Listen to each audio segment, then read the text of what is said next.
सबसे बड़ी बात, सबसे बड़ा षड्यंत्र जो पॉलिटिकल लोगों ने किया है कि चरखा को गांधी को लेके ब्रांडिंग किया हुआ है कि और आज हम ये समझ ही नहीं पा रहे थे कि चरखा ये गांधी जी ने इन्वेंट नहीं किया था, ये गांधी जी का इनोवेशन नहीं है। हाँ, तो इस चीज को समझिए आप कि गांधी जी ने जो लंदन से आके जो भारत घूम के जो रिसर्च किया था, उस रिसर्च को ऐसा बोलने से पूरा पानी में मिला देते हैं कि एक ऐसी लाइफस्टाइल छोड़ के एक इंसान भारतवर्ष में अपने गुरु के आज्ञा से, गुरु के मार्गदर्शन से, वो भारतवर्ष एक थर्ड क्लास कंपार्टमेंट में, और वो भी जानबूझ के थर्ड क्लास कंपार्टमेंट में किसी को दिखाने के लिए नहीं। इसका कारण था कि जब मैं थर्ड क्लास में जाऊंगा तो भारत के सामान्य लोगों के साथ रहने का मुझे अवसर मिलेगा, इस समस्या को समझने का मुझे एक मौका मिलेगा, और गांव गांव जाके भारतवर्ष की विविधता को समझने का मौका मिलेगा। मुझे याद है, मैंने गांधी पिक्चर हमें स्कूल के माध्यम से बचपन में भी दिखाया था, तो हमने तो गांधी को उसी आयाम से देखा था जैसे हम हिंदू लोग बिना जाने राम को देखते हैं, क्रिश्चियन लोग बिना जाने यीशु को देखते हैं, मुस्लिम लोग बिना जाने पैगंबर को देखते हैं, वैसे हम बिना जाने गांधीवादी, बिना गांधी को समझे गांधीवादी बनने में देख रहे थे। लेकिन आज जब मैं गांधी पिक्चर बार बार देखता हूं तो मैं आपको बताऊं, मुझे एक उस पिक्चर का सीन बहुत ही रोमांचक और बहुत ही मोटिवेशनल लगता है, और वो सीन ये है कि गांधी अफ्रीका से आए होते हैं और लोगों में बड़ी क्यूरियोसिटी रहती है कि ये अफ्रीका में इंडिपेंडेंस लेके ये आए हैं, बैरिस्टर रहे हैं और कांग्रेस में और पूरे भारतवर्ष में एक हीरो होते हैं, और क्यूरियोसिटी रहती है। और सबसे पहली मीटिंग गांधी जी की होती है तो सबसे पहले पटेल आते हैं, वो भी उस जमाने में 3 सूट पहनते थे, जिन्ना आते हैं, पंडित जी आते हैं, सभी 3 सूट पहने हुए, और सभी लोग इनकलाब और भारत को आजादी का नारा देते हैं, और क्यूरियोसिटी रहती है कि अब गांधी क्या बोलेंगे। और गांधी आते हैं और ऑडियंस में पूरी हड़कंप मचती है, क्योंकि जो जोश और जो क्रांतिकारी, सो कॉल्ड क्रांतिकारी, मतलब जो सुनने के अपेक्षा में लोग आए हैं, गांधी वो बोलते ही नहीं है शुरुआत में, लेकिन जैसे जैसे गांधी बोलना शुरू होते हैं वैसे वैसे लोग शांत होते हैं, और गांधी ये कहते हैं कि हम भारत को आजादी देके हम क्या हासिल करेंगे, क्योंकि हम खुद ही पहले भारत को समझे नहीं है, हम खुद ही भारत को जानते नहीं है, भारत की विविधता को, भारत के हर कोने कोने की जो आर्ट है, जो विविधता है, हमने उसको देखा नहीं है। तो हम भारत की समस्या अगर यूरोपियन माइंड से, दूसरे की माइंड से अगर हम सॉल्यूशन निकालना चाहेंगे तो हम कभी इंडिपेंडेंस नहीं पाएंगे। और ये सुनने के बाद जो एक साइलेंस पूरे मीटिंग में होता है, ये एक इतना जबरदस्त है, और ये आज की तारीख में भी बहुत मायने रखता है, क्योंकि आज भी पॉलिटिशियंस एक ऐसी सभा लेते हैं जिसमें कुछ ऐसी बातें कहते हैं जिसे युवा और लोग बिल्कुल उत्साही होते हैं, एक्साइटेड होते हैं, लेकिन सत्य की बात तो कोई नहीं कहता है।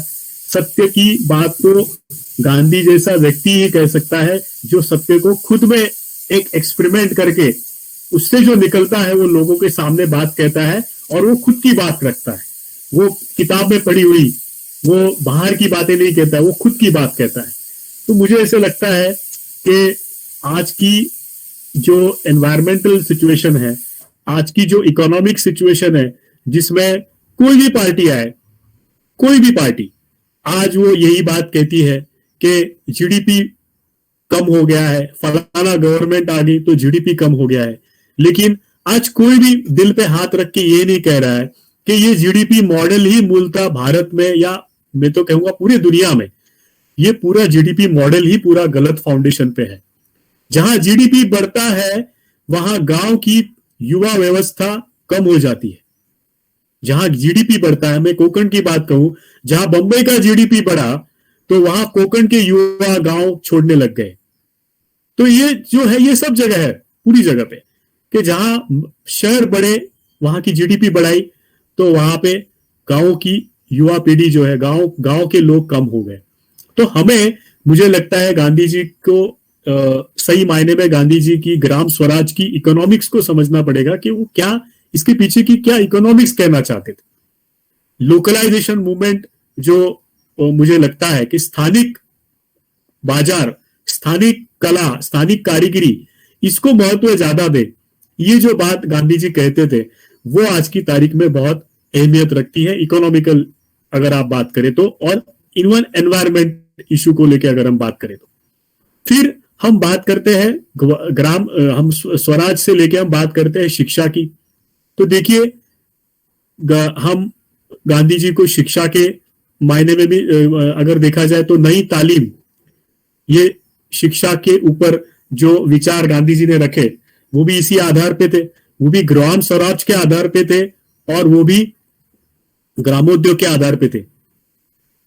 तो मुझे ऐसे लगता है कि सबसे पहली भूल हुई है भारत में जब हमें सो कॉल्ड इंडिपेंडेंस जो मिला है, वो हमने भारत की शिक्षा व्यवस्था को ही, मतलब हमारे बैकबोन को ही हमने तोड़ दिया है। तो पिछले 70 साल में जो जिस प्रकार से शिक्षा व्यवस्था हो रही है, उस शिक्षा व्यवस्था को हमने उसी इकोनॉमिक्स और उसी व्यवस्था में जाके खड़ा किया है जहां पे ईस्ट इंडिया कंपनी रही थी। मैं तो कहता हूं उससे भी बहुत बुरे दौर से हम लोग गुजर रहे हैं अभी। तो मुझे ऐसे लगता है कि गांधी जी ने जो शिक्षा व्यवस्था में बात कही थी, जहां पे उन्होंने कहा था कि हृदय, हाथ और दिमाग, इसका संगम होना चाहिए, marriage of hand, heart and brain.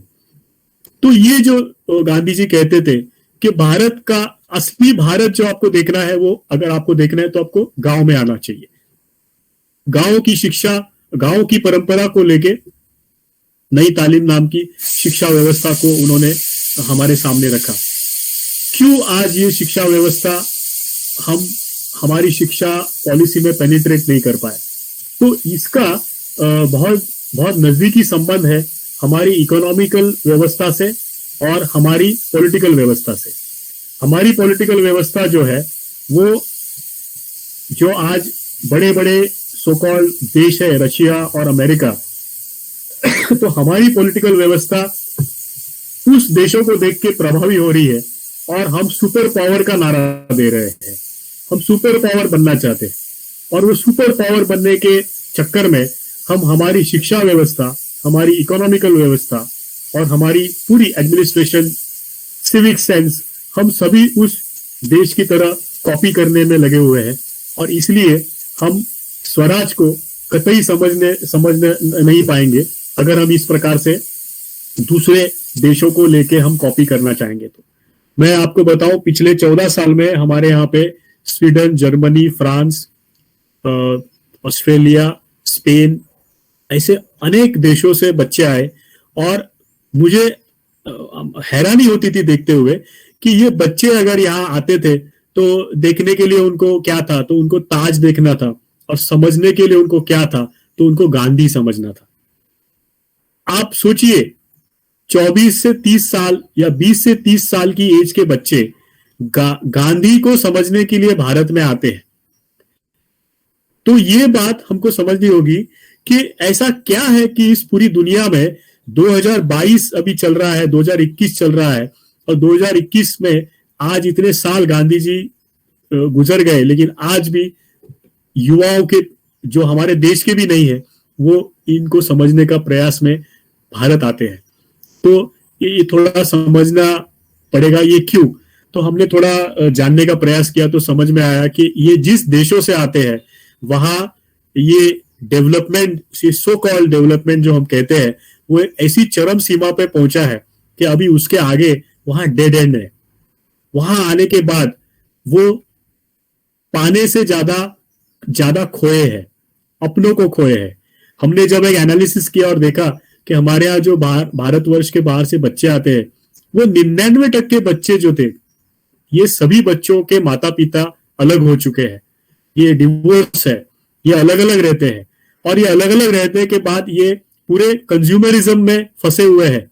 और आज उनको भारत आने के बाद जब वो हमारी जैसी संस्था, मतलब हमारे जैसे परिवार में, मैं ज्यादा कहूंगा संस्था से ज्यादा, कि हमारे जैसे परिवार में जॉइंट फैमिली जिसको हम कहते हैं, वहां आने के बाद जब देखते हैं, थोड़ा कौशल्य और बाकी सब चीजों को सेकेंडरी रखते हैं, सबसे प्राइमरी रखते हैं कि साथ में रह के एक साथ रहना और एक दूसरे को हर चीज में मदद करना, समझना, और फिर पर्यावरण को लेके संतुलन में रहना, ये सब जब वो देखते हैं, देखिए पर्यावरण से संतुलन वहां भी अभी चल रहा है, लेकिन वहां पे ये जो हम ग्रामीण व्यवस्था जब हम बात कहते हैं तो वहां सबसे पहला हृदय आता है, हृदय और मन पहला आता है।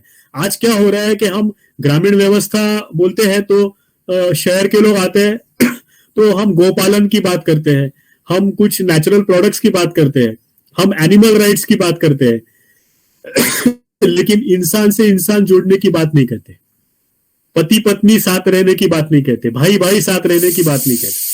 तो मेरे ख्याल से जब गांधी ग्रामीण व्यवस्था की बात कहते हैं तो वहां कौशल्य के साथ साथ उन्होंने हृदय भी कहा था, मन भी कहा था।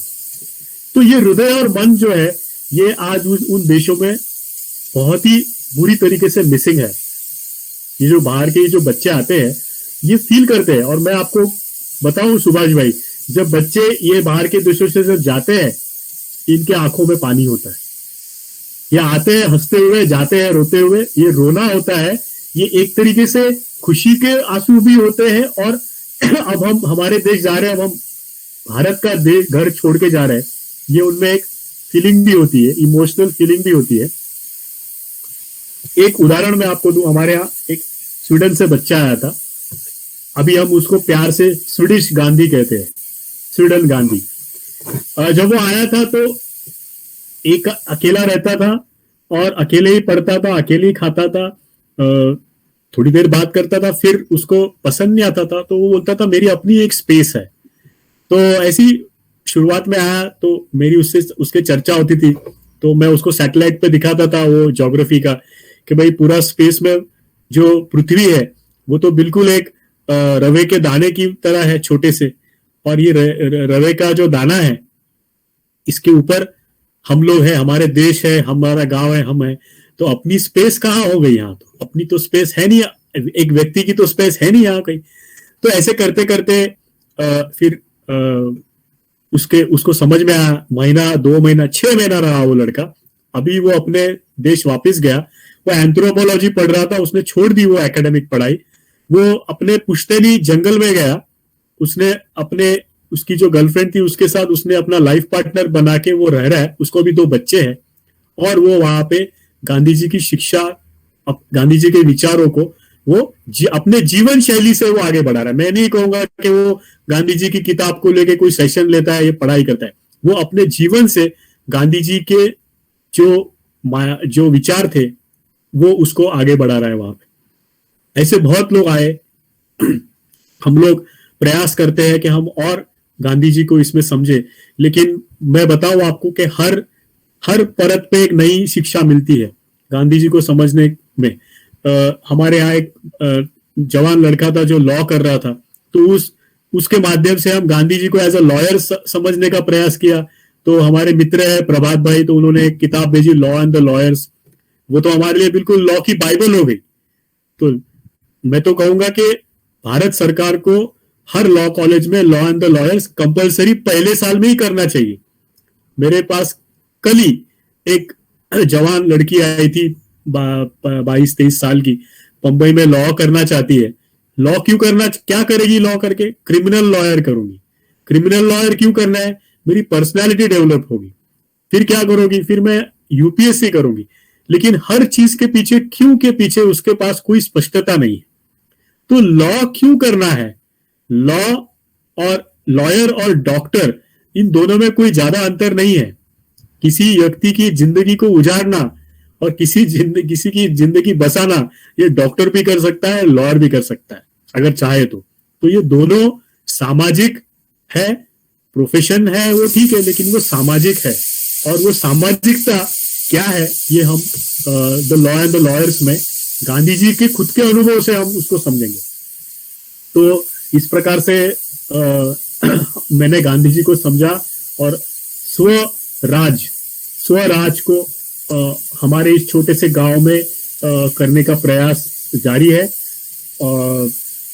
आप लोग सभी लोग, मुझे सुभाष भाई बता रहे थे कि आप लोग अलग अलग जगह जाते हैं, तो आप सभी लोगों का स्वागत है। आप कभी भी आइए। धामापुर एक छोटा सा बहुत ही बायोडाइवर्सिटी रिच गांव है मालवण में, सिंधुदुर्ग जिले में, गोवा के बिल्कुल सटीक में।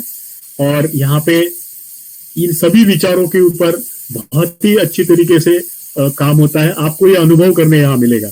पढ़ने के लिए भी है, लेकिन पढ़ने से ज्यादा अनुभव करना, उसकी अनुभूति लेना, ये ज्यादा महत्वपूर्ण है, ऐसा मैं समझता हूँ। तो अभी मैं सवालों के लिए I am open for the questions. किसी को सवाल करने तो पूछ सकते हैं। जी,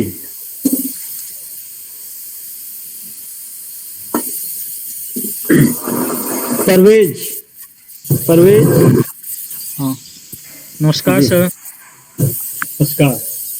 हाँ सर, आपने गांधी के बारे में एक गृहस्थ परवेज थोड़ा सा आप ये बता देंगे कि आप कहाँ से बोल रहे हैं, किस इंस्टीट्यूशन से हैं, तो थोड़ी और हाँ सर, नहीं रहेगी। मैं जामिया मिलिया इस्लामिया में BA mass media Hindi honours कर रहा हूँ सर। ये हम लोग फ्रेश हैं, अभी लॉकडाउन की वजह से अभी हम जुड़े हुए हैं ऑनलाइन से। लेकिन आपको सुन के बहुत अच्छा लगा कि गांधी के बारे में जो गांधी खुद थे उससे रूबरू आपने कराया सर। इससे पिछली गांधी की पाठशाला में 2 लोग आए थे अर्थशास्त्र से जुड़े हुए व्यक्ति, हम उस पे बजट पे बात कर रहे थे। तो मेरा सवाल था कि जो हमारे और कैपिटलिज्म जो है उनके बीच जो बढ़ रहा है, जो इकोनॉमी एक ही रिसोर्स जो है, इकोनॉमी का रिसोर्स कुछ लोगों के बीच में सिमट के रह गई है। तो गांधी का इस पे कॉन्सेप्ट क्या था? उनका कॉन्सेप्ट किस तरह इसको टैकल करता? आज हम देख नहीं रहे हैं, क्योंकि देख रहे हैं कि 1% लोगों के पास 73% भारत की पूरी संपत्ति चली गई है। तो फिर इसको हम विकेंद्रीकरण कैसे करें, और एक ग्राम स्वराज जो उनका सपना था उसको कैसे हम साकार करें सर? देखो परवेश भाई, पहले तो कैपिटलिस्ट हम कहते हैं तो हम लोग फिर डिवीजन कर देते हैं कि कैपिटलिस्ट नाम की कोई एक समुदाय है, कोई व्यक्ति है, और फिर वो एक द्वेष शुरू हो जाता है। तो पहले तो हमको ये समझना पड़ेगा कि गांधी जी के साथ बिरला भी रहे हैं, बजाज भी रहे हैं। तो अगर हम सही मायने में गांधी जी को समझना चाहते हैं और उसको इकोनॉमिकल कॉन्टेक्स्ट से समझना चाहते हैं, तो पहले तो ये डिवीजन हमको हटाना होगा। कैपिटलिस्ट जो हम कह रहे हैं, हमको ये समझना पड़ेगा कि सब लोग कुछ ना कुछ करना चाहते हैं, अच्छा करना चाहते हैं, है ना। कोई मन में ये नहीं सोचता है कि मैं बिल्कुल विध्वंसी करूं। सब लोग कुछ अच्छा करना चाहते हैं, लेकिन अच्छा क्या करना चाहते हैं, कैसे करना चाहते हैं, इसके पीछे जो रिसर्च चाहिए, इसके पीछे जो अंडरस्टैंडिंग चाहिए, एक समझ जिसको हम बोलते हैं, वो समझ की कमी है। और ये समझ की कमी गांधी जी में भी थी। एक बात ध्यान में रखिए, गांधी जी जब भारत आए या जब अफ्रीका में थे तो गांधी जी में भी समझ की कमी थी। जब गांधी जी और जब जिनका संवाद हुआ उनके गुरु के साथ, गांधी जी की अपब्रिंगिंग भी वैसे थी, तो गांधी जी ने रिसर्च किया उसके बारे में। गांधी जी ने अपनी समझ बढ़ाने के लिए बहुत बड़ा काम किया। तो समझ कैसे बढ़ाई जाए, तो कैपिटलिस्ट जो है, इनकी समझ, जो लोग कैपिटलिस्ट यानी ऐसा नहीं है कि सिर्फ बड़े बड़े इंडस्ट्रियलिस्ट है। आज तो गांव में भी आपको दिखते हैं, गांव में भी एक व्यक्ति है जो ठेकेदार बना हुआ है, शहर में भी है, हर जगह पे कहीं ना कहीं व्यक्ति है जो अपने हाथ में सत्ता, अपने हाथ में कुछ चीजें रखना चाहता है, और वो समझता है कि मैं ये करूंगा तो मैं दुनिया का अच्छा कर पाऊंगा। तो मुझे ऐसे लगता है कि हमें इन लोगों के साथ संवाद करना चाहिए और हमें मॉडल्स बना के दिखाने चाहिए कि ये मॉडल्स ऐसे बनते हैं। जब हम देखिए, बुरा लगेगा किसी को, लेकिन गांधी जी की के नाम पे जो संस्थाएं चल रही है आज, उनकी हालत आप देखिए क्या है। क्या वो सस्टेन कर रहे हैं? वो सस्टेन नहीं कर पा रहे। तो मुझे ऐसे लगता है, लेकिन ऐसे बहुत सारे युवक हैं, बहुत सारे लोग हैं जो कोई गांधी जी के नाम पे नहीं हो सकता है, या गांधी जी से प्रेरणा लेके या नहीं लेके, जो लोग है वो बहुत अच्छा काम कर रहे हैं, बहुत अच्छे सस्टेनिंग काम कर रहे हैं। तो मुझे ऐसे लगता है कि जब ऐसे मॉडल्स बनेंगे, तो मॉडल्स बनने के बाद आप लोगों को वो दिखा पाएंगे। जो हम कैपिटलिस्ट बोल रहे हैं वो पहले भी थे, आज भी है और कल भी रहेंगे। ये ह्यूमन नेचर है। ये ह्यूमन नेचर को कैसे टैकल करना, मेरी अगर बेटी की बात करें तो मेरी बच्ची में ये अंडरस्टैंड, क्योंकि जब वो बड़ी होगी तो उसका पाला सबसे पढ़ने वाला है, सभी तरीके के लोगों से पढ़ने वाला है, और ये सभी तरीके के लोगों के साथ रह के मैं एक अंडरस्टैंडिंग लेवल पे कैसे जाऊं? परवेश भाई, इसको समझना पड़ेगा। अगर हम कैपिटलिस्ट अलग है, कम्युनिस्ट अलग है, समाजवादी अलग है, आरएसएस अलग है, अगर ऐसे डिवीजन करते रहेंगे तो मुझे नहीं लगता है गांधी जी की इकोनॉमिक्स को और किसी को हम समझ पाएंगे, क्योंकि गांधी जी ने तो संवाद सबसे रखा था। मुझे याद है एक दिन फेसबुक पे बड़ी चर्चा चल रही थी और कोई बोल रहा था कि नथुराम गोडसे का पुतला बनाना चाहते, तो मैंने कहा बनाना चाहिए, बनाने दो उनको, क्या प्रॉब्लम है? गांधी जी अगर होते तो विरोध नहीं करते, बनाने। हम किस बात पे डर रहे हैं? सच्चाई तो है, वो रहने वाली है। एक बहुत बढ़िया किताब पढ़ रहा था और मुझे लगता है कि वो गांधी जी आज होते तो गांधी जी इसी बारे में कहते कि क्या नथुराम गोडसे कैरेक्टर में खराब थे? कैरेक्टर में खराब नहीं थे, वो कैरेक्टर में अच्छा इंसान थे, लेकिन समझ की कमी थी।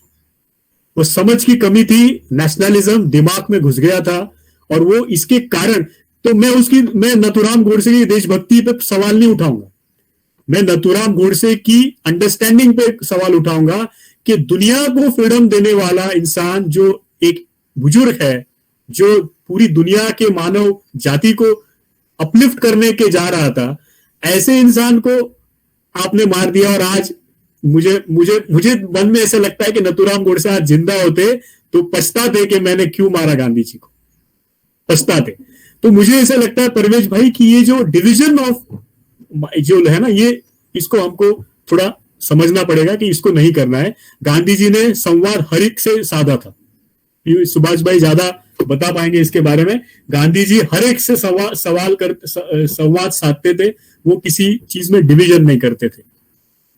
जी, वो आरएसएस के साथ और फिर वामपंथी लोगों के साथ, सबके साथ संवाद करते हैं, सबके साथ संवाद। तो हाँ, राहुल आप अपना माइक जी ऑन करके सवाल पूछ लीजिए। तो मैं राहुल मंडल, दिल्ली स्कूल ऑफ जर्नलिज्म का द्वितीय वर्ष का छात्र हूँ। तो मेरा सवाल ये है कि एक जैसे स्वराज यानी कि अपना राज और एक सुराज जो कि अच्छा राज, तो ये जो दोनों कॉन्सेप्ट है स्वराज और सुराज का, तो इन दोनों में आप किसको बेहतर मानते हैं, या फिर दोनों ही बहुत इंपॉर्टेंट है? और गांधी जी का इसके ऊपर क्या मत था इन दोनों कॉन्सेप्ट को लेकर? जी देखो राहुल, अभी श्री अरबिंदो एक बहुत बड़े संत रहे, उन्होंने बहुत खूब कहा था कि किसी एक विषय को लेके दूसरे विषय, किसी एक विषय की विंडो से किसी दूसरे विषय को छूने की कला होनी चाहिए, और ये गांधी जी में खूब थी। तो आपके सवाल का जवाब परवेज भाई के सवाल में भी था, अगर स्वराज यानी स्वराज या स्व में अंडरस्टैंडिंग हो, स्व में विश्व के बारे में, सभी हमारी तत्व के बारे में अंडरस्टैंडिंग हो, तो सुराज बाय डिफॉल्ट होगा ना। अगर गांधी स्वराज यानी कोई किंग अलेक्जेंडर का स्वराज नहीं बोल रहे थे ना, गांधी जी कह रहे थे स्वराज, तो स्व को अपलिफ्ट करो, स्व को गांधी जी के हर एक चीजों में आध्यात्मिकता का बहुत, मैं बाजारू आध्यात्मिकता की बात नहीं कह रहा हूं, हाँ, मैं आध्यात्मिकता खुद के अंदर की बात कर रहा हूं। तो गांधी जी एलिवेट कर रहे थे इंसानों को, और ऐसे एलिवेटेड इंसान का स्व राज जब होगा तो सुराज तो बाय डिफॉल्ट होने वाला। और फिर वो स्वराज करने के लिए गांधी जी ने शिक्षा को ज्यादा अहमियत दिया था, नई तालीम, क्योंकि वही एक माध्यम है कि आप उसको बचपन से ही उसको वैसे आप संस्कार दे सकते हैं। जी बहुत अच्छा, बहुत बहुत धन्यवाद आपको। Nitika yes sir. जी, हेलो आप अपने सवाल पूछे। हेलो सर, मैं दिल्ली स्कूल ऑफ जर्नलिज्म की फर्स्ट सेमेस्टर की छात्रा हूँ सर। तो मेरा सवाल ये है कि आप बिना ब्लैक बोर्ड के एजुकेशन की बात करते हैं, तो क्या ये लॉजिकली पॉसिबल है? बिकॉज आज के टाइम पे जहाँ स्कूल्स में, ट्यूशन क्लासेस में हमारी शिक्षा इसी के माध्यम से होती है, तो आपकी इस सोच के पीछे की इंटेंशन क्या रही थी स्टार्टिंग से? और अगर अभी की बात करें तो आपको कितना लगता है कि आप इस चीज में सफल रहे हैं? आपका नाम क्या बताया आपने? जी नीतिका। नीतिका बहुत अच्छा। नीतिका बहुत अच्छा सवाल किया है। हाँ। तो देखो ये ऐसा है कि वो आपने कहानी सुनी होगी ना कि वो आंख पे पट्टी बांधी है और उसके सामने हाथी रख दिया है, कोई पूंछ को हाथ लगाता है, कोई पैर को हाथ लगाता है और अपने अपने हिसाब से सब लोग उसका एजम्पशंस करते हैं। तो वो वाली बात है कि जब हम शिक्षा की बात करते हैं तो सबसे पहले ब्लैक बोर्ड ही क्यों आ जाता है सामने, है ना? बरगद का पेड़ क्यों नहीं आता, समुंदर क्यों नहीं आता हमारे? और ये तो प्रॉब्लम आपकी मेरी सबकी है, क्योंकि हम भी वैसे ही पले बड़े हैं। ब्लैक बोर्ड ही आता है। शिक्षा यानी chalk and talk, chalk and talk. तो सबसे पहले हमें समझना पड़ेगा कि शिक्षा यानी चॉक एंड टॉक नहीं, और शिक्षा यानी शिक्षक कभी सिखाता नहीं। शिक्षक कभी जो शिक्षक कहते हैं कि मैं सिखाता हूं, वो कभी अच्छा शिक्षक नहीं बन पाएगा। शिक्षक हमेशा सीखता है। सिखाना कैसे, वो सीखते रहता है ना? तो मेरे दिमाग में तो एक अंश भी डर नहीं था जब मैं यहां आया था, क्योंकि ये सवाल तो बचपन से आते थे। मैं जब स्कूल में था तो हम लोग तो बैक बेंचर थे। तो नितिका आपको एक किस्सा सुनाऊंगा कि एक बार क्या हुआ। मतलब हम लोग, हमारे स्कूल में 2 डिवीजन थे, ए डिवीजन और बी डिवीजन। तो ए डिवीजन में सबसे होनहार, सबसे टॉपर बच्चे, और बी डिवीजन में सबसे शैतान बच्चे। तो मैं 1st स्टैंडर्ड से लेकर 10th स्टैंडर्ड तक बी डिवीजन में रहा हूं, ठीक है। और मेरा भाई था कजिन, वो हमेशा ए डिवीजन में रहता था। तो मेरी माँ हमेशा कहती थी अरे कभी तो ए में जाया करो। तो हम तो कभी वो मंशा उसकी पूरी नहीं कर पाए माँ की। और क्यों नहीं कर पाए? क्योंकि ये आज जो आपने जो सवाल किया था, ये सवाल बचपन से आते थे कि भाई हमें केमिस्ट्री लैब में सिखाया जाता है, और लेबोरेटरी में सबसे पहला दिन था लेबोरेटरी का, जब हम जिंदगी में पहली बार गए तो बताया गया कि लेबोरेटरी में क्या होगा, तो प्रैक्टिकल होगा। अब प्रैक्टिकल का डिक्शनरी में शब्द का अनुवाद क्या है? अर्थ प्रैक्टिकल, प्रत्यक्ष अनुभव। लेकिन लेबोरेटरी में जाके प्रैक्टिकल के नाम पे हमने सबसे इम्प्रैक्टिकल शिक्षा पढ़ी। हमें समझ में नहीं आ रहा है कि हम वो इक्वेशंस क्यों कर रहे हैं, इसका क्या मायने रखता है। लेकिन आज मैं 45 साल का हूं, मैं केमिस्ट्री बहुत अच्छे से अनुभव कर रहा हूं। मैं बहुत अच्छा सोप मेकर बन चुका हूं। मेरे बनाए हुए सोप आज गोवा में बहुत अच्छे दाम पे जाते हैं। मैं बहुत अच्छी कोल्ड प्रोसेस सोप बनाता हूं। मैं लगभग 8 से 10 प्रकार के सोप बनाता हूं। तो बात यह है, ये तो बचपन से थी कि भाई ये स्कूली शिक्षा गलत ही है। लेकिन क्या होता है कि बचपन में इतना प्रेशर होता है, माँ बाप, रिश्तेदार, तो वो कॉलेज में जाने के बाद फिर हम कुछ जिंदगी में करना है तो उस रेस में चले जाते हैं, और उसके बाद फिर भूल जाते हैं कि भाई सवाल स्कूल में क्या थे। तो जवानी में तो हम भी उस रेस रोड में दौड़ना शुरू हो गए। तो जब बच्ची पैदा हुई तो सवाल जब आने लग गए, तो जब हम लोग यहाँ आए तो हमें तो उसमें कोई भी डर नहीं था, ब्लैक बोर्ड से सिखाना नहीं सीखेगी। जब हम लोग देखो, हम लोग जहाँ रहते हैं नितिका, वहां पे कोंकणी भाषा है, मालवणी भाषा है, ठीक है, मराठी से आसपास की भाषा है। तो हम लोग तो भोपाल मध्य प्रदेश रहे, इंदौर में रहे। तो मेरी बेटी जब आई तो 3 साल की थी, उसको कोई भी भाषा, मराठी स्थानिक भाषा नहीं आती थी उसको। वो इंग्लिश बोलती थी और वो हिंदी बोलती थी। आपको हैरानी होगी, अभी वो 17 साल की है, अभी वो मराठी लिटरेचर बहुत अच्छे तरीके से और बहुत बड़े लेवल पे अच्छे से आर्टिकल्स लिखती है। अब उसको कहाँ ब्लैक बोर्ड पे हमने सिखाया? हमने उसको जो आप अ ब क जो भी लिखते हैं ABCD, हमने उसको कभी नहीं पढ़ा है। तो सवाल उठता है ये कैसे पढ़ी फिर? तो जो बच्चे छोटे होते हैं वो बायोलॉजिकल सेंसेस से पढ़ते रहते हैं। आप और हम सबसे पहले क्या सीखे होंगे? खुद का नाम। उसके भी पहले माँ, पापा, पिताजी। ये कहाँ ब्लैक बोर्ड पे सिखाया गया था क्या हमको? हम ये सब बायोलॉजिकल सेंसेस से सीखे हैं। और बायोलॉजिकल सेंसेस से सीखने से जो ब्रेन फंक्शनिंग होता है वो सबसे क्रिएटिव होता है। आपको बताऊं, यहाँ पे कुछ साल पहले गढ़चिरौली नाम का, यहाँ पे जो महाराष्ट्र में सबसे पिछड़ा माना जाता है, आदिवासी इलाका है, तो वो बच्चों की एक बैच थी। सुभाष भाई आपको बताऊं, वो बच्चे जो भी काम करते थे उसमें कला थी। खेत के बगल में अगर वो कंपाउंड लगा रहे हैं तो वो कंपाउंड भी आर्टिस्टिक रहता था। तो कोई ऐसी चीज उनके हाथ से ऐसी बनी नहीं, या कुछ ऐसी चीज बनाते नहीं थे जिसमें आर्ट नहीं था। तो मेरे ख्याल से ये समझना बहुत जरूरी है कि बायोलॉजिकल सेंसेस से पढ़ना और चॉक एंड टॉक से पढ़ना, या जो आप ब्लैक बोर्ड पे पढ़ना बोलते हैं, तो ब्लैक बोर्ड का रिप्लेसमेंट हो सकता है। कुछ चीजें आपको डेमोन्स्ट्रेट करनी है तो अभी प्रेजेंटेशन है, पावर पॉइंट आप बनाते हैं, लेकिन आप देखिए प्रेजेंटेशन आपने देखा है बहुत जगह पे, मैं ये देखता हूँ सुभाष भाई, प्रेजेंटेशन करते हैं तो टेक्स्ट डालते हैं पूरा पैराग्राफ। जी, पावर पॉइंट प्रेजेंटेशन में सिर्फ इमेजेस होनी चाहिए, आर्ट फॉर्म में प्रेजेंट करना चाहिए, पूरा पैराग्राफ डालते हैं और पढ़ के सुनाते हैं। एक छोटा सा अनुभव कहूंगा, फिर दूसरा सवाल पूछिए। एक हमारे यहाँ पे एक वर्कशॉप हुआ था। उस वर्कशॉप में आईआईटी बम्बई के बाम्बू डिजाइन के डायरेक्टर आए थे, प्रोफेसर राव। और वर्कशॉप में कौन थे?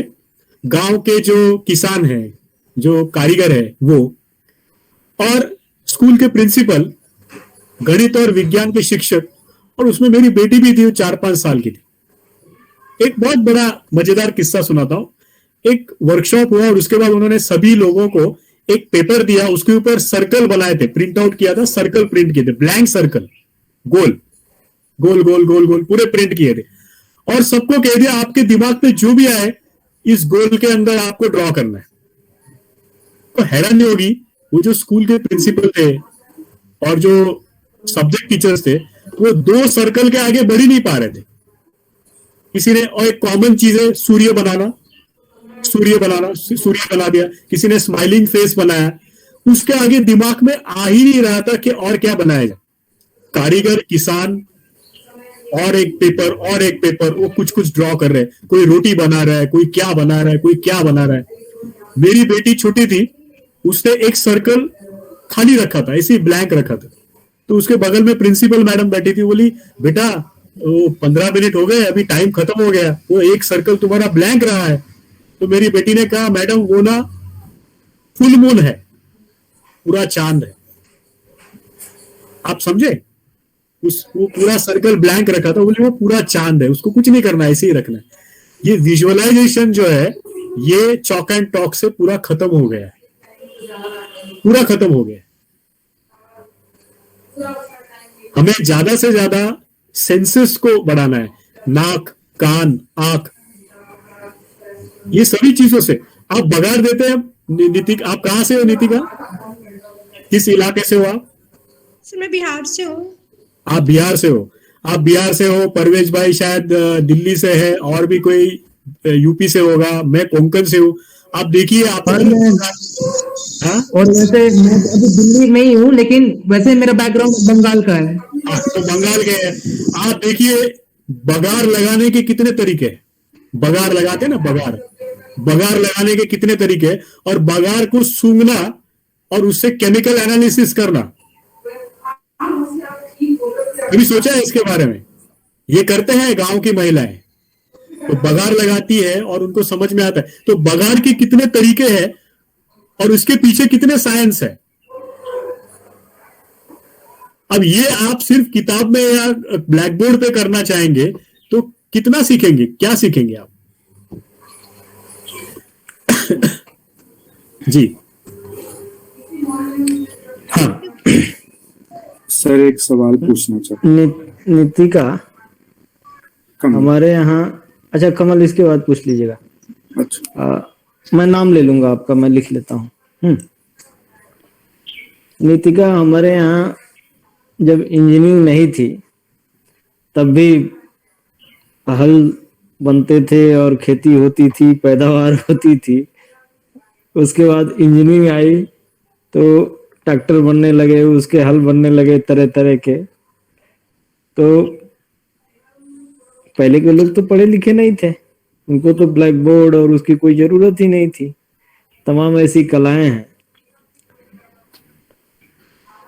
तो ये लोग, और इसका अच्छा उदाहरण तो हमारे एक ऐतिहासिक धरोहर भी है, क्योंकि वो इतनी सुंदर कलाकृतियां तो, और उस जमाने में सिर्फ छेनी और हथौड़े से, ऐसे मॉडर्नाइज इक्विपमेंट भी नहीं थे। तो आप देखोगे कि बीएचयू को जिसने बनाया सचिन भाई, जी बनारस हिंदू यूनिवर्सिटी को वो एक मामूली कारीगर था वहीं बगल के गांव का, जी और उसने क्या बढ़िया स्ट्रक्चर बनाया। वैसा विश्वविद्यालय आप कहीं नहीं, एक लाइन में जो है कि हॉस्टल और पूरी रोशनी लाइट भी चली जाए तब भी जो है कि और एक लाइन में सारी फैकल्टी, जिस तरह से डिजाइन किया। जी तो वो कोई इंजीनियर नहीं था। आज उसी को बनवाने के लिए, वहीं छोटा छोटा कंस्ट्रक्शन करने के लिए बीएचयू लाखों लाखों रुपए इंजीनियरों को देता है, इंजीनियर लोग उसके लेते हैं। जी इससे सुभाष भाई एक छोटा सा उदाहरण दूंगा। आईआईटी में एक कुछ लोग आए थे गांव से, तो गांव को लेके वहां के आईआईटी के कुछ शहर के बच्चे होंगे, थोड़े मजाक उड़ा रहे थे। तो वहां एक हमारे परिचित व्यक्ति है, उनको बुरा लगा, उन्होंने उन बच्चों को बुलाया, उन्हें बोला कि आप इनका मजाक उड़ा रहे हो, बताओ मैं आपको सवाल पूछता हूँ, आप उसका जवाब दो। बोले 4, ये मोटर, एक कोई मोटर थी, तो बोले ये कितने पे चलती? बोले 4 HP। तो बताओ 4 HP क्या होता है? How will you define 4 HP? तो बच्चे बोले मैं डिफाइन नहीं कर पाए, कॉम्प्लिकेटेड इसमें कुछ बोल रहे थे। तो वो गांव के अनपढ़ व्यक्ति को बुलाया, बोले 4 HP का मतलब बताओ। तो उस गांव के आदमी ने कहा 4 HP यानी 4 घोड़े की ताकत। खत्म हो गया। तो कभी कभी कुछ चीजें बहुत आसान होती है ना, बहुत सिंपल होती है, हम उसको बहुत कॉम्प्लिकेटेड कर देते हैं। हाँ जी तो अब अगला सवाल चिराग। जी सर। जी सर नमस्कार। मैं बिहार से जुड़ रहा हूँ और इस वक्त मैं दिल्ली विश्वविद्यालय में प्रथम वर्ष का छात्र हूँ। सर मेरा ये सवाल है कि इस वेबिनार में आने से पहले मैं यूनिवर्सिटी ऑफ लाइफ के बारे में पढ़ रहा था इंटरनेट पर बहुत कुछ, तो मुझे पता चला कि जो आप लोग समर कैंप्स करवाते हैं जिसमें इंटर्नशिप्स प्रोग्राम है आपके स्टूडेंट्स को लेकर, तो उसके बारे में बताएं कि कैसे हम अपना योगदान दे सकते हैं उसमें, क्योंकि वो मुझे बहुत इंटरेस्टिंग लगा था। जी चिराग, मैंने जैसे पहले बताया कि यहाँ कोई सिलेबस नहीं है, और यहाँ जितनी समस्या आती है, तो जैसे कुछ साल पहले ऐसे हुआ कि हमारी जो जमीन है यहाँ पे, वो किसी ने एक झूठा एफिडेविट बना के बेच दिया। तो बस प्रॉब्लम आ गया, तो लॉ के ऊपर पढ़ाई शुरू हो गई, तो लॉ शुरू हो गया। तो फिर लॉ से हम पर्यावरण की कुछ समस्या हमारे गांव में आई, तो हमने एनजीटी लॉ के ऊपर पढ़ाई शुरू कर दी। तो हमारे यहाँ पे इंजीनियरिंग से लेके, लॉ से लेके, फूड लैब से लेके, गौशाला से लेके, खेती से लेके, आप जो भी कहेंगे, नेचुरल डाइंग है, वो सभी चीजें होती है। लेकिन उसको एक एक्टिविटी में से डालना, ये बहुत नैरो डाउन हो जाएगा, है ना। यहाँ पे आने के बाद आपकी जो हुनर है उसका पूरा का पूरा इस्तेमाल करने की वो हम में है, कला है। तो यहाँ आने के बाद कोई लड़का खाली नहीं बैठता। तो एक तो ये बात। दूसरी बात ये है कि आपकी जो भी, जैसे अगर कोई लॉयर है, कोई जर्नलिस्ट है, जैसे अभी आप जर्नलिज्म के हैं, तो काफी सारी एक्टिविटीज आपको दी जाएगी जर्नलिज्म को लेके, और वो एक्टिविटी टेबल और डेस्क पे बैठने वाली नहीं होगी। गांव में जाना, इंटरव्यू लेना, ब्लॉग लिखना, ऐसी कुछ चीजें। लेकिन सिर्फ यही नहीं करना है, इसके साथ गोबर में भी हाथ डालने का काम किया जाता है। तो ऐसा नहीं कि अगर कोई जर्नलिस्ट इंटर्नशिप के लिए आए तो भाई भैया मेरा काम तो हो गया, अब मैं जा रहा हूँ समुद्र किनारे। नहीं, आपको गौशाला में भी काम करना है, आपको किचन में भी काम करना है। फिर भले आपके चाय में शक्कर कम हो, पी लेंगे, लेकिन आपको काम करना है। तो यहाँ कार्य संस्कृति जो कहते हैं, जो गांधी जी कहते हैं, जी जी जी, हाथ से काम करने के लिए बहुत ज्यादा अहमियत है। तो इंटर्नशिप के बारे में चिराग ऐसा है कि आप लोगों को किसी को भी इंटरेस्ट हो, और अच्छा ऐसा नहीं कि यहाँ आने के बाद आपको हम समुंदर नहीं दिखाएंगे, आपको समुंदर ऐसी तरीके से दिखाएंगे कि आपको 5 स्टार होटल का गाइड भी नहीं दिखा पाएगा। ऐसी देखिए, आप एक समझिए कि आप टूरिस्ट है ना, आप जाते हैं, क्या करते हैं कि हम तो इस इलाके में रहते, आते हैं समुंदर में जाके डुबकियां लगाते हैं, शोर शराबा करते हैं, पागलपन फोटो निकालते हैं। जिंदगी में कभी उस फोटो को वापस देखते हैं कि नहीं, वो भी नहीं मालूम। लेकिन आप हमारे पास जब आएंगे तो हम आपको ऐसे अनुभव देंगे कि आपको उस मछुआरे कम्युनिटी में जाके, वो मछुआरों के पास क्या कलाएं हैं, कि बिना किसी गैजेट के वो जानते हैं कि किस समुद्र के किस कोने में किस प्रकार की मछली आने वाली है, बारिश कब गिरने वाला है। नितिका ने जो ये किया था कि वो सिर्फ बायोलॉजिकल सेंसेस से, वो ना कभी स्कूल गए हैं, ना कभी ब्लैक बोर्ड पे देखा है, वो आसमान को देखेंगे, समुद्र की लहरों को देखेंगे, पंछियों को देखेंगे, तो हम आपको वो दिखाएंगे। और ये अनुभव आप आपकी जिंदगी में कभी नहीं भूल पाएंगे। जी सर। तो बहुत देखिए, हाँ, टूरिज्म के मामले में अगर देखा जाए तो घूमना भी बहुत अच्छे से होता है हमारे यहाँ, फॉरेस्ट ट्रेल होती है, सब होता है, लेकिन अनुभव जो होते हैं वो बहुत अलग होते हैं। जी बहुत सर, अच्छा। सुनकर ऐसा लग रहा है कि अभी तुरंत आ जाए वहां पर। स्वागत है हाँ। चिराग। बिल्कुल। शोएब हैं? शोएब अपना प्रश्न पूछ लें। विक्रम। Yes sir. हाँ, विक्रम के बाद कमल तैयार रहे। मेरा नाम विक्रम है, मैं दिल्ली स्कूल ऑफ जर्नलिज्म का फर्स्ट ईयर का छात्र हूँ।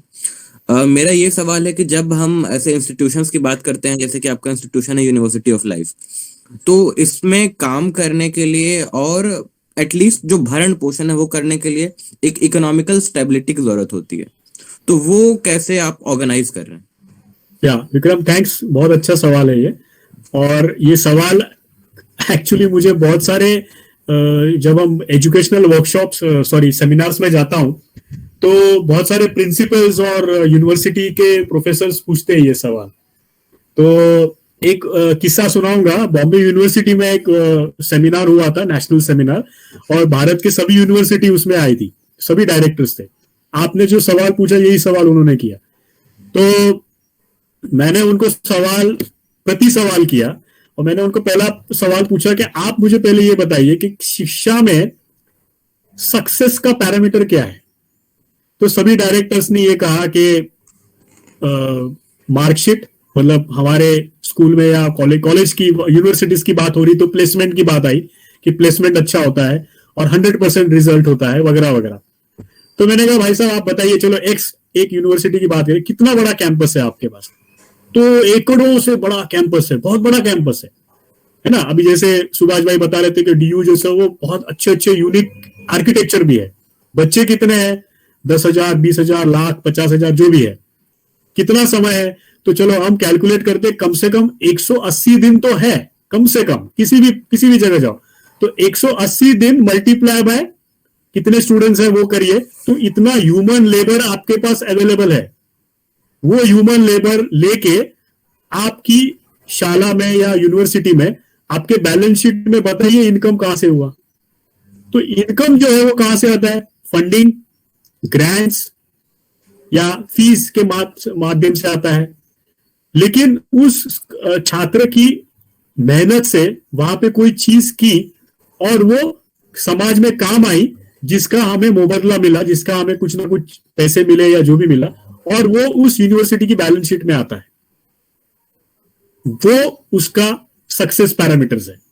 जैसे अगर आपका कॉलेज है, आपने रेन वाटर हार्वेस्टिंग किया, आपने कितना पानी को सेव किया, उसका आप रेवेन्यू में कैलकुलेट कीजिए, तो उतना रेवेन्यू का काम आपने किया।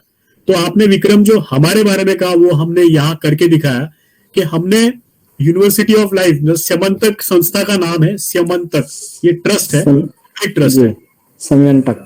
हाँ, मैं उसका अर्थ बाद में बताऊंगा। तो स्यमंतक जो है, ये यहाँ कौन है, यहाँ रहने वाले लोग कौन है? बुजुर्ग नहीं है, कोई हैंडीकैप नहीं है, जवान लोग है ना। तो जवान लोगों को पैसे की जरूरत, डोनेशन की जरूरत क्यों पड़ती है? तो हाँ, पड़ती है, मैं बताऊंगा उसके बारे में कहाँ पड़ती है। लेकिन हमारा जो खाना पीना है, हमारा जो खर्चा होता है, तो उसके लिए हमने अलग से एक सेल्फ हेल्प ग्रुप बनाया है जहां पे फॉर प्रॉफिट काम होता है। तो वहां गांधी जी की जो संकल्पना ग्रामोद्योग की थी, तो ये ग्रामोद्योग केंद्र है जहां हाथ से बनती है चीजें, वो छोटे छोटे बैचेस में बनती है। वो MIDC वाला मॉडल नहीं है, ये ग्रामोद्योग मॉडल है। और यहां से जो पैसे खड़े होते हैं वही चीज स्यमंतक को डोनेट की जाती है, और उसी से, मतलब हमारे पैसे हम ट्रस्ट को डोनेट करते हैं और उससे ये संस्था चलती है। हमको डोनेशन लगता है, हमको फंडिंग लगती है, लेकिन वो कहाँ लगती है? जो कम्युनिटी प्रोजेक्ट्स है। जैसे उदाहरण के तौर पे हमने वेटलैंड का मूवमेंट किया, यहाँ पे हमने कुछ पिटिशंस किए ऐसी जगह पे, या कुछ हमने सामाजिक वर्कशॉप्स किए, उसके लिए हमको जो पैसे लगते हैं उसके लिए हमको डोनेशन लगता है। तो हमारे जो खर्चे हैं वो हम हमारे इससे निकालते हैं। अब इसमें सामाजिकता भी है और इसमें अर्थकरण भी है। सामाजिकता कहाँ है कि हमने एक गुजरात के सोनी जी है, बहुत पुराने गांधी विचारधारा पे काम करने वाले व्यक्ति है, पूरे इंजीनियरिंग बैच थी वो पूरी प्लेसमेंट को नहीं गई, और ये पूरे अपने अपने गांव में जाके गांधी विचारधारा पे वो लोग काम कर रहे हैं। अभी तो काफी उनके बच्चे भी बड़े हो गए हैं। तो उनके वहां से हमने ये सीख ली कि हमारी इनकम जो है वो इतनी ही होगी जो इनकम टैक्स स्लैब के नीचे है। हमें इस देश को इनकम टैक्स नहीं भरना है। तो विक्रम में कुछ दिन पहले लोग आए थे तो बोले आपको ऐसा नहीं लगता है कि आप देशद्रोह का काम कर रहे हैं? मैंने कहा देशद्रोह ला रहे हो, हर भी चीज में देशद्रोह। मैंने कहा हम देश बिल्डिंग का काम कर रहे हैं। देखो टैक्स, इनडायरेक्ट टैक्स तो हम सभी लोग भर रहे हैं जी, बाहर से जो भी चीज खरीदते हैं इनडायरेक्ट, लेकिन इनकम टैक्स नहीं भरेंगे। इसके पीछे क्या मंशा है मैं आपको बताऊं कि अभी का स्लैब है 20 लाख, सुभाष भाई 20 लाख का स्लैब है। तो 20 लाख के नीचे अगर मेरी इनकम है तो मुझे एज अ क्या कहते हैं वो अभी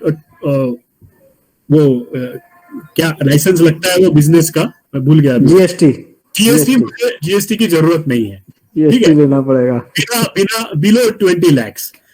उसका फायदा ये है विक्रम कि जब तुम हमारे यहाँ आओगे तो हमारे यहाँ पे मैक्सिमम चीजें हैंड ऑपरेटेड है, मैनुअल ऑपरेटेड है, और अगर कोई मशीन लगी है तो वो 1.5 HP 1 HP से ज्यादा नहीं है। हमारे यहाँ 4 HP 5 HP का कुछ भी चीज नहीं है। तो अगर कोई प्रोजेक्ट करना हो तो उसको डिजाइन किया जाता है कि इसको मैन्युअल रूप से। अब वहां गांधी जी आते हैं, चरखा गांधी जी ने इनोवेट नहीं किया था। इसका सही उदाहरण आपको गांधी पीस फाउंडेशन में देखा, क्या गजब कि वहां भारत के हर प्रांत का चरखा दिखाई देता है। और गांधी जी की व्यू देखो, अफ्रीका से आए थे, उन्होंने वो चरखा देखा कि हर प्रांत का अपना अपना चरखा अलग है। तो ये डिजाइन तब बनता है जब आप इकोनॉमिकल चीजों को एक पैरामीटर में सेट करते हैं। तो भाई हमको 20 लाख के ऊपर जाना नहीं है। अब विक्रम आपको मजे की बात बताओ, हम लोग यहाँ 6 लोग हैं, तो 20 × 6 कितना हुआ भाई साहब? हम तो मतलब पर हेड 20 की बात कर रहे हैं ना, हम तो 5 लाख बड़े मुश्किल से जाते हैं, 5 भी 3 लाख। और फिर भी हम लोग बहुत अमीरी से जीते, जो अंबानी और टाटा भी नहीं जीते होंगे। हम लोग बहुत अमीरी से जीते क्योंकि हम लोग देसी गाय का दूध पीते हैं, हम लोग कोकम का बटर खाते हैं, वो भी नहीं खा पाते, हम खाते हैं। और दिमाग का जो डिजाइन है वो ऐसा है कि कोई चीज करनी है तो गांधी जी की याद आती है कि भाई कौन सा टूल बनाना है, तो उसके लिए हमको इतना ही इंजन लगेगा या इंजन नहीं लगेगा, हाइड्रोलिक प्रोसेस से चलेगी या हैंड टूल से चलेगी। तो मैं ये कहता हूं कि कम पैसे कमाना यानी गरीबी ऐसा मत देखो। कम पैसे कमाना यानी क्रिएटिविटी, कम पैसे कमाना यानी इनोवेशन और सस्टेनेबिलिटी। तो आपने जो सवाल किया उसका जवाब यह है कि हर यूनिवर्सिटी को सोचना पड़ेगा कि उनका सक्सेस पैरामीटर्स उनके बैलेंस शीट में है। 31 मार्च को जो बैलेंस शीट होता है उस बैलेंस शीट में चलो शुरुआत 25-20% से करेंगे। 20% की आमदनी हमारे बच्चों ने काम करके सर्विसेज देके की। विक्रम, अगर आईआईटी की जो बुनियाद पंडित जी ने रखी थी वो इसी आधार पे थी कि आईआईटी के बच्चे आसपास के प्रॉब्लम्स को समझेंगे और सर्विसेज देंगे। अभी आईआईटी चल रहा है वो पागलपन है। तो शुरुआत का आईआईटी था वो ये था कि जो प्रॉब्लम्स है उसके ऊपर काम करेंगे और उसके ऊपर सर्विस चार्जेस लेंगे जो आईआईटी को जाएगी। जिसने आईआईटी रुड़की जिस व्यक्ति ने बनाया था वो किसान थे। अनुपम जी ने उस पे बहुत अच्छा एक लेख लिखा है, मैं भेज दूंगा जी। शिक्षक कितना सर्जन और कितना विसर्जन। तो उसमें उन्होंने उसका जिक्र किया है जी। तो बात को संक्षेप में अभी करते हुए कि हमारा स्वयं नेचुरल्स नाम का नेचुरल स्टोर है, स्वयं naturals.in नाम की वेबसाइट है। ये हमारा वेब स्टोर बना है। देखो एक और बात बहुत गलत तरीके से की है कि गांधी जी मॉडर्न चीजों को एक्सेप्ट, गांधी जी ने हर चीज को कहा था मॉडर्नाइज करो लेकिन सही दिमाग से करो। तो ऐसा नहीं है कि गांधी जी के ऊपर काम कर रहे तो वेबसाइट नहीं बनाने का, ये नहीं करने का, ये बिल्कुल गलत है। तो हमने वेब स्टोर बनाया है और वही गांधी विचारधारा के ऊपर कि वो हम लोग, उसमें एक सेंटेंस है, we make our product in small batches with pride. मतलब हमें उसके ऊपर अभिमान है कि हम लोग स्मॉल बैचेस में प्रोडक्ट को बनाते हैं। जी तो भी मैं एक वीडियो भी आया मेरे पास, उसको मैंने सबको भेजा, देखा लोगों ने। हाँ जी। कमल, अंतिम सवाल कमल। जी मैं जहाँ पे अभी नितिन भाई ने सचिन भाई ने छोड़ा है, जहाँ पे विक्रम के सवाल का जवाब देते हुए वहीं से एक बात कहना शुरू करूंगा। सवाल भी है और थोड़ा एक जिज्ञासा भी कह लीजिए। वो ये है कि ये बिल्कुल सही बात है कि गांधी जी आधुनिकता के उस तरह से विरोध में नहीं दिखते हैं, क्योंकि या आधुनिकता या पश्चिम के इन जनरल उस तरह से विरोध में नहीं दिखते हैं, क्योंकि सामुदायिकता का जो ये विचार है वो मेरा अपना ये समझ है, और कुछ लोगों को सुनते गुनते ये बना है कि रस्किन और दूसरे जो लोगों के संपर्क में आए, जैसे वहां पे जो वेगन उस समय के जो शाकाहारी समूह जो थे उनके संपर्क में आए गांधी जी, और वहां से उन्होंने वो सामुदायिकता का विचार लिया, जिसको उन्होंने भारत में आके गांव के उस स्तर पे समझने की, देखने की कोशिश की। और सचिन भाई, आपके काम के बारे में मेरा जो पहला परिचय हुआ था वो मुझे लगता है कि सिद्ध संस्था जो है मसूरी, वहां पे मैं था करीब 10 साल पहले। वहां एक ग्रुप आया हुआ था, बाहर के कुछ स्टूडेंट थे, वो चर्चा कर रहे थे। वो सिद्ध के बाद शायद आपके यहाँ जाने वाले थे, तब पहली बार आपके यूनिवर्सिटी ऑफ लाइफ के बारे में पता चला, और काफी जिज्ञासा थी उस समय, लेकिन फिर उसको परसू नहीं कर पाया आपसे। पहली मुलाकात और इस तरह सुनना हो पा रहा है, अच्छा लग रहा है। एक जो मेरा ये था कि आपने बात कही कि पॉलिटिकल एक षड्यंत्र के तहत राजनीतिक पार्टियों ने गांधी जी को एक ब्रांड की तरह इस्तेमाल किया। मेरी अपनी समझ यह है कि गांधी जी का जितना नुकसान या गांधी विचारधारा का जितना नुकसान राजनीतिक पार्टियों ने नहीं किया है, उससे ज्यादा बड़ा नुकसान गांधी जी के नाम पे जो संस्थाएं बनी हुई हैं और उन संस्थाओं पे जिस तरह के मठाधीश बैठे हुए हैं और जो लाखों करोड़ों रुपए के और उस पे कब्जा करके रिसोर्सेज पे और कुछ भी नहीं कर रहे हैं, उसका सबसे बड़ा नुकसान तो गांधी जी का अगर किया किसी ने तो वैसा ही किया। और मैं पिछले दिनों एक कहानी भी पढ़ रहा था सेवाग्राम में, जो सिद्धराज ढड्डा जी थे, उन्होंने किस तरीके से बाहर से आए कुछ लोग जो गांधीवादी विचारधारा पे काम करना चाहते थे, उनको मतलब थोड़ी सी जमीन तक नहीं प्रोवाइड की सेवाग्राम में, जो लोग कुछ बाहर से आए हुए थे और उस पे काम करना चाह रहे थे। वहां सेवाग्राम में बस के रह के खेती से जुड़े और दूसरे, खैर वो एक मसला है। मेरा जो सवाल है मैं उस पे आता हूँ, और सवाल दरअसल जो आपने स्वीडिश गांधी जो उस बच्चे का जिक्र किया, जो व्यक्ति के स्पेस की बात कर रहा था लगातार आपसे, उससे प्रेरित है ये सवाल। हालांकि सवाल मेरा जो है अभी की जो हमारी स्थिति है वहां से उपजा है, और सवाल है दरअसल गांधी के चिंतन में और नई तालीम का जो आपका जो काम है उसके चिंतन के दायरे में जो धर्म का सवाल है उसको आप कैसे देखते हैं? क्योंकि सांप्रदायिकता से लड़ते हुए ऐसा लगता है कि गांधी जी जहाँ पे उस सांप्रदायिकता से अपनी लड़ाई में जिस तरीके से निढाल हो गए और एक तरह से 47 आते आते एकदम से निराशा की स्थिति बनी, और उसके बाद एक सांप्रदायिक व्यक्ति ने उनकी हत्या भी की, तो वो सांप्रदायिकता का सवाल एक बहुत मौजूद सवाल है। और मुझे लगता है कि धर्म का जो चिंतन है गांधी जी का, वो कहीं ना कहीं वो उस सवाल को और उलझा देता है, क्योंकि व्यक्ति के लिए अगर आप स्पेस नहीं छोड़ते हैं और कम्युनिटी का जो चिंतन है वो बहुत हावी है, तो मुझे लगता है सांप्रदायिकता की समस्या बनी रहती है। जी, तो कमल जी, मैं आपकी टिप्पणी चाह रहा था मैं। हाँ, मैं टिप्पणी से ज्यादा अपने अनुभव को ज्यादा बताना ज्यादा ठीक समझता हूँ। एक किस्सा सुनाता हूँ। हम लोग नई तालीम शिविर रखते थे जिसमें भारतवर्ष से और भारत के बाहर से, भारत के मेट्रोपॉलिटन ज्यादातर सिटी से और भारत के बाहर से लोग आते थे, और इन लोगों को हम लोग दुर्गम गांव में ले जाके 4 दिन रखते थे। तो गांव वालों का और इन लोगों का एक संवाद होता था।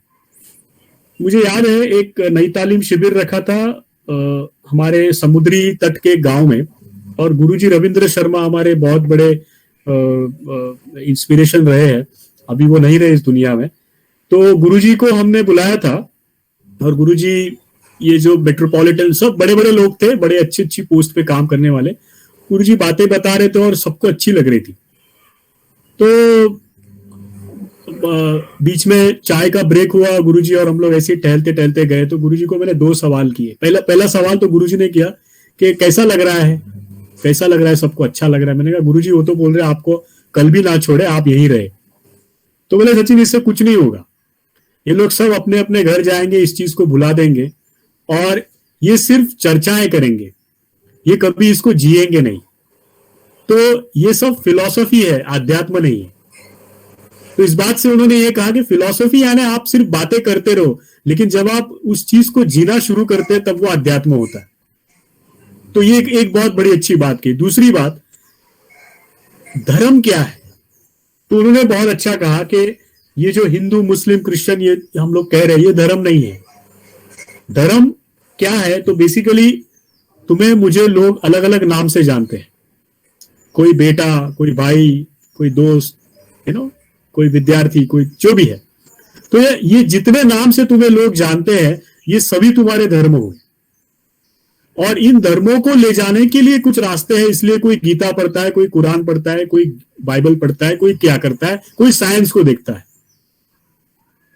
तो मुझे ऐसे लगता है कि गांधी जी को ये सभी धर्म निभाने की जो एक अंडरस्टैंडिंग उनमें आई थी, और उन्होंने जो ये अपने किताब में भी बहुत खूबी से लिखा, माय एक्सपेरिमेंट ऑन ट्रुथ, नाम ही कितना जबरदस्त है, सत्य के मेरे सत्य के प्रयोग। तो ये सभी चीजें इसी में और आपने जैसे कहा कि संस्थाओं के बारे में कहा, तो बात वही है कि वो सब फिलोसॉफिकल थिंकिंग में गए, तो फिर गांधी फिलोसफी को ही बात करते रहे, लेकिन जीने का प्रयास शायद कहीं कम पड़े होंगे, ऐसा मुझे लगता है। शोएब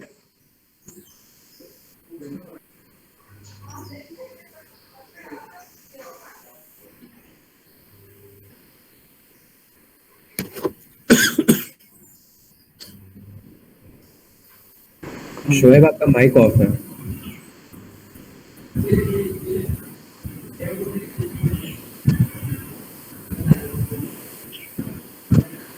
शोएब मीट में है, लेकिन शायद उनका नेटवर्क प्रॉब्लम है। कोई नेटवर्क प्रॉब्लम है, छोड़ दीजिए। तो माइक भी ऑन है लेकिन बोल नहीं रहे। अच्छा, नेटवर्क का प्रॉब्लम है। तो आज की पाठशाला बहुत अच्छी रही। ये भी समयंतक की तरह ही काम कर रहा है, और ये आधुनिक समयंतक है सचिन भाई। बिना सैंपट के यहाँ पढ़ाई होती है बच्चों से के बीच। और तो चिराग एक छोटा सा धन्यवाद ज्ञापन करेंगे। और आतिश आलोक कह रहे हैं बहुत अच्छा लगा, बहुत बहुत आभार, कई लोग लिख रहे हैं। तो चिराग धन्यवाद ज्ञापन। जी सर। तो सर आज का कार्यक्रम काफी अच्छा रहा, और मैं सबसे पहले सचिन देसाई सर आपका धन्यवाद करना चाहता हूं कि आपने इस पाठशाला के लिए समय निकाला, और आज से आप भी हमारे पाठशाला के परिवार का एक अहम हिस्सा है, और हमें पूरी उम्मीद है कि आप आगे भी आते रहेंगे हमारे मंच पर। इसके अलावा मैं सारे आयोजकों को धन्यवाद करना चाहूँगा जिनके प्रयास से ये कार्यक्रम हर हफ्ते सफल हो पाता है। और अंत में मैं कार्यक्रम के डॉक्टर सुभाष गौतम सर को भी धन्यवाद करना चाहता हूँ जिनके मार्गदर्शन से ये कार्यक्रम हो पाता है। तो धन्यवाद आप सभी का। इस पाठ से आप परिवार के ही नहीं सचिन भाई, इस पाठशाला के गार्जियन हैं। अरे नहीं, बस शुक्रिया आपका, बिल्कुल। और आप सबका स्वागत है, आप आइए, सब लोग आइए जरूर। जरूर हम लोग योजना बना के कुछ सकारात्मक उससे सोच से आए जी, तो जिसका भी कुछ उपयोग हो सके। जी तो सचिन भाई बहुत बहुत आभार, बहुत बहुत धन्यवाद, शुक्रिया। आपने हमारे छोटे जगह पे आए, बड़ा अच्छा लगा। आभार आपका। ठीक है, प्रणाम।